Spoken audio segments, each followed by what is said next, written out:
DC here. Hi, guys and gals. Well, I hope you're all well. And today is Monday. I'm out for a very quick walk just to answer the usual tags because on Monday I regularly do tags. I've just finished doing Jasmine's 5 questions. And now we'll start doing Dave's last Saturday 7-question tag. So, hi, Dave. Hope that you're well. And let's start. Question 1.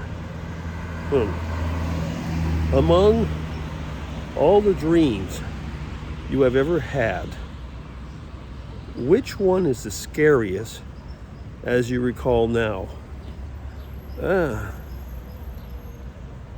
I think that the type of dream that I've had that I remember being scary are when you are not able to run, danger is coming, and you think you have enough time, but then you realize that your movements are as if you were in quicksand or in whatever. I mean, you know the feeling, eh? It's that you just can't seem to move, and the nemesis is getting closer and closer, and what you thought would be okay is not. And I mean, and you can see it coming.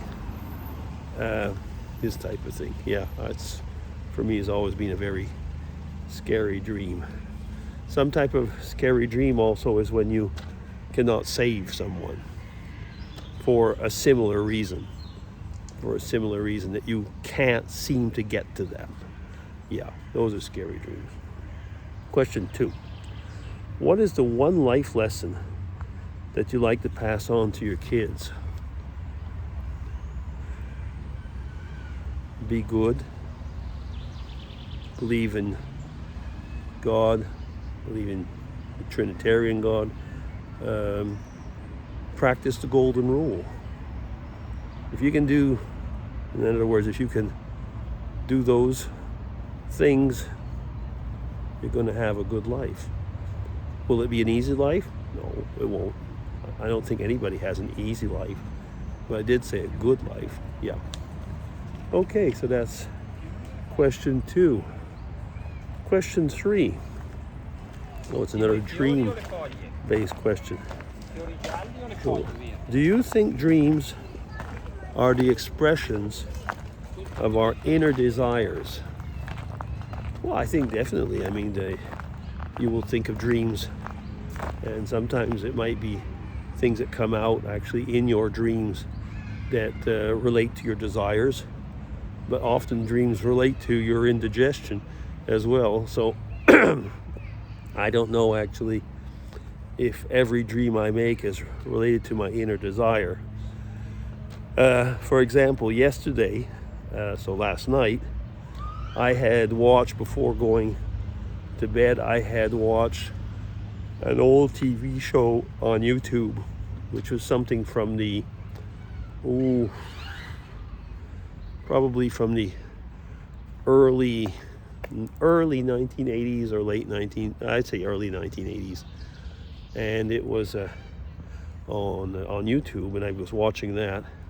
And the people I had the dream, and I saw the same people, but they were speaking in Spanish, and they were conjugating verbs. Now, does any of that make sense? Maybe it's because my inner desire is to speak Spanish, and I was actually correcting their mistakes at times. So I guess that there's a part of that that's true, but a lot of times it just simply isn't. I think it's just related to what you've gone through in the day very often. And since we don't remember many of our dreams, hard to say.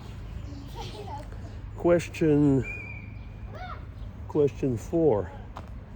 Do you preserve random little gifts like greeting cards, flowers, etc., or do you throw them away? Actually, I preserve a lot of little things like that.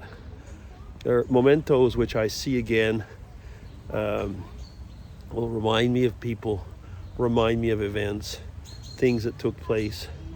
Yeah, I know. I do that. Mrs. DC does it a lot less, so I have to be very careful of what I consider mine, and she might consider hers as well. No, but I mean, for me, Yeah, I mean, I have a few notes that I kept, for example, from my grandparents or what, and then they're worth treasures to me now. And at the time, I could easily have cast them away because they were not important, so to say. So yeah, little mementos.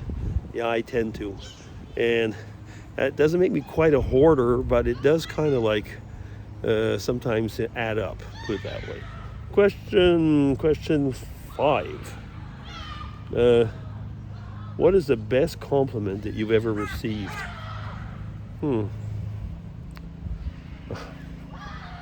I guess that I was almost going to say a standard type of compliment, that you're a nice person, that we can trust you. You're a nice person and you listen well. You don't only hear, you listen. I guess that's it, You're a loving person. Yeah, things like that. I've heard that. I guess, there's it's the usual thing, frankly.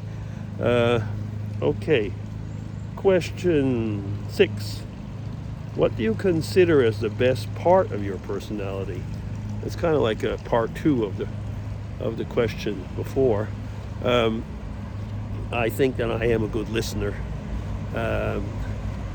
and I try now. I'm improving on that. I try to listen and shut up instead of just hearing and talking.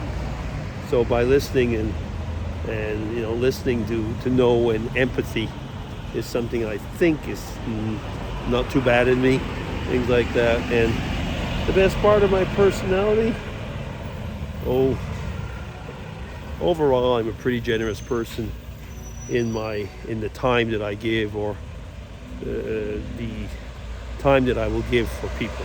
Yeah. Okay. We've talked about these things over time, so things like that come back. Question 7. What are your times to go to bed and get up from bed, usually? Oh, okay. That's a really changing gears. That's changed a lot over the years, but I try to go to bed. I try to be in bed around 10:30. Around there, yeah. Sometimes a little bit before, sometimes a little bit after. Around 10:30, and I get up somewhere between 6 and 6:30 in the morning. So yeah, those are definitely my usual times. When I was working, I would go to bed probably around the same time, but I'd get up between 5 and 6, something like that. When I was working here, and when I was working in Basel, I would get up at 4:30. Yeah, relatively early. Yeah, so that's it. Okay, so have I answered all the questions? Yes, I have. So that'll be it. DC signing off. Take care, everybody, and thank you, Dave. I hope that you're doing well, and interesting questions. Okay, everybody, take care. Bye-bye.